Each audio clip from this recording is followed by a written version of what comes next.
जय श्री राम। आइए आगे सुनते हैं श्रीमद् भागवत महापुराण में 7वें अध्याय में आगे।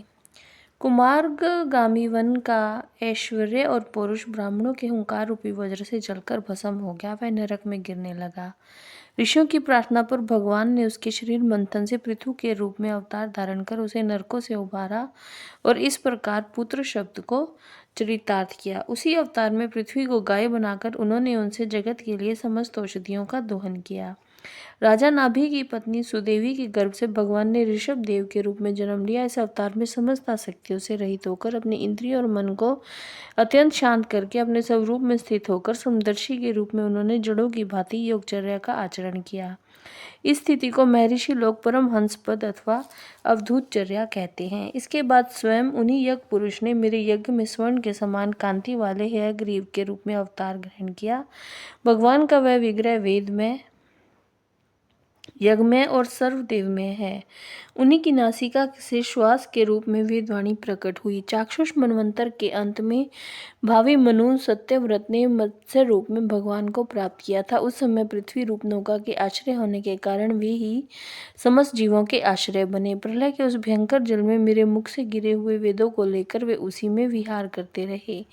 जब मुख्य मुख्य देवता और दानव अमृत की प्राप्ति के लिए क्षीर सागर को मथ रहे थे, तब भगवान ने कच्छप के रूप में अपनी पीठ पर मंदराचल धारण किया। उस समय पर्वत के घूमने के कारण उनकी रगड़ से उनकी पीठ की खुजलाहट थोड़ी मिट गई, जिससे वे कुछ क्षणों तक सुख की नींद सो सके। देवताओं का महान भय मिटाने के लिए उन्होंने नरसिंह का रूप धारण किया। फड़कती हुई बोहों और तीखी दाढ़ों से उनका मुख बड़ा भयावना लगता था।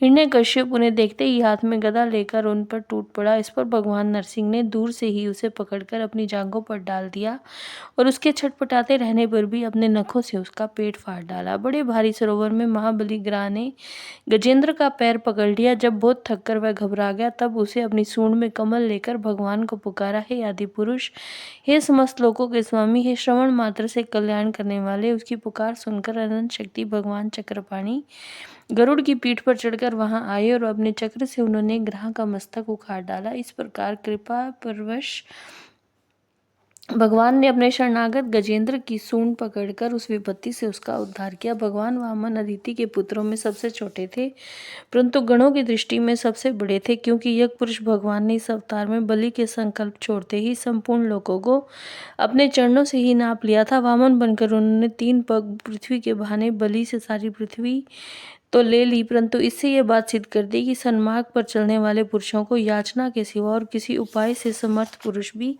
अपने स्थान से नहीं हटा सकते, ऐश्वर्य से दूर नहीं कर सकते। दैत्यराज बलि ने अपने सिर पर स्वयं वामन भगवान का चरणामृत धारण किया था। ऐसी स्थिति में उन्हें जो देवताओं के राजा इंद्र की पदवी मिली, उसमें कोई बलि का पुरुषार्थ नहीं था। अपने गुरु शुक्राचार्य के मना करने पर भी वे अपनी प्रतिज्ञा के विपरीत कुछ भी करने को तैयार नहीं हुए।